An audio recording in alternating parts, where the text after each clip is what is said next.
Kisha eremite e liçenit Prespës. Në parkun kombëtar të Prespës jam në katin e dytë, kati më parë është poshtë, kati tretë është më sipër, duhet ecësh në pjesën e brendshme të Shkëmbit.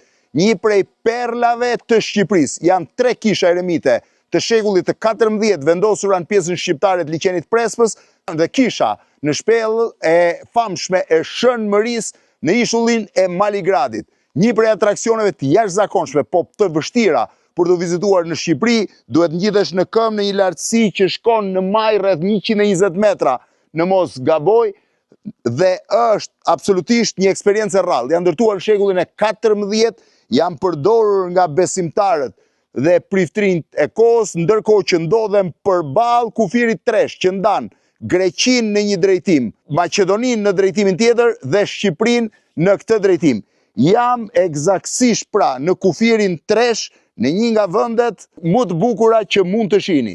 Pra shihni dhe herë, jam i vendosur në shkallët që të çojnë në katin e sipërm të kishës dhe njëkohësisht kam përballë pamjen e mrekullueshme të kufirit dhe të 3 kufive në fakt. Dhe thash dhe kishën eremite që është një nga gjërat më të bukura që mund të gjesh në Shqipëri. Vizitojeni kurdo që të keni rastin se është impresionuese. Nga kisha eremite e Prespës.